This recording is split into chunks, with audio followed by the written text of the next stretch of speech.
For me, revival, it's like a game of chess. God moves a piece, and then he waits and wants us to move a piece. And God moves a piece, and then he waits and he wants us to move a piece. And I think a lot of times we'll get into the mind thought of praying for revival and expecting this wind of change just to blow through the church. And I'm sure if God wanted to do it that way, he could. But to me, when I follow scriptures and when I look into the Word and when I search, I see that God does something, and then he wants his people to respond. He wants his people to respond to his working, to his ministry, to whatever he's doing, however he's reaching them. And I believe that's something that we need to be thinking about this morning, is about God moving and then expecting us. And just as an introduction, I'm going to read from the book of Proverbs, chapter 30, and it's just a couple of wee verses just as an introduction at this stage. Proverbs 30, 24 to 28. It's talking about bugs and creepy crawlies and all those lovely things. Most of them I've kept, well, not rock badgers, but everything else I've kept in my house at some point. And the scriptures say this: ants, they are weak, but they store up food in the summer. Badgers, rock badgers, they're strong. They're not strong either, but they make their homes amongst the rocks. Locusts, they have no king, but they move in formation. And lizards, you can hold one in your hand, but you can find them in many places. I just want to take a wee look and a wee example from these insignificant creatures. You know, just as an introduction, Book of Proverbs is sharing with us about bugs and badgers. You know, when we probably skip through these verses thinking, you know, an ant and a badger and a lizard, what's that all about? But I want you to look, there's something common, okay? There's something running common with these four examples. We look at the ants, first of all. I remember on holiday a couple of years back, Jade and I had wandered off and we were up climbing across the rocks, and there we found this wee trail of ants. They were obviously going back to their colony and they were moving back and forward, and we had a wee bag of jelly beans. So we broke up the jelly beans, bright blue jelly beans. And we broke them up and we set them down. And the next thing, these ants, they went off their track and they were grabbing this bright blue jelly bean break up piece, and they were carrying off, and we were able to follow them really easy because you've seen this luminous blue jelly bean being carried off into the distance, and we were giving them. And these ants, these tiny little insignificant creatures, held our minds for quite some time. Don't know what that tells you. But we were sitting there watching them. But you see those ants, I could have put jelly bean after jelly bean after jelly bean down. And do you know what they would have done? They would have kept coming back for more. They would never have had enough.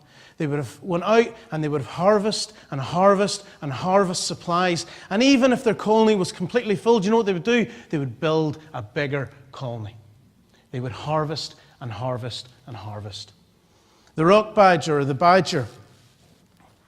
Have you ever seen a badger say it? Massive. Massive. Can go on for miles and below the ground. And do you know what the badgers do?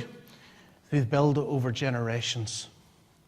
Over generations. Not like one badger builds a house and when it has babies, the babies go off. The young males go off, but the females will stay. Do you know what they do? They help make the set bigger.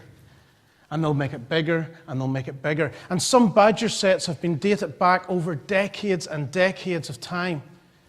And they're still never happy. They keep working at it.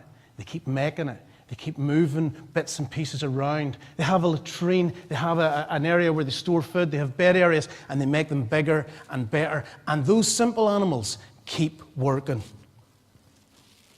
Locusts, they have no king, but they move in formation. They're relentless, a plague in some countries. Watching documentaries and you see them, the people in fear because there's a swarm of locusts coming and it's going to take their crops, and there's nothing man can do to stop them. They can spray them, but they'll only kill some.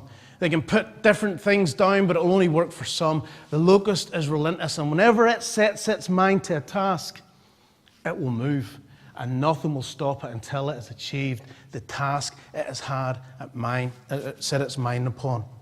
And one of the reasons I heard about this, and this maybe sometimes can reflect back upon the church, is they're cannibalistic.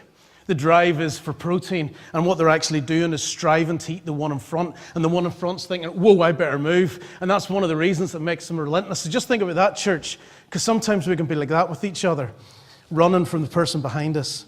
But the locust was relentless. The lizard.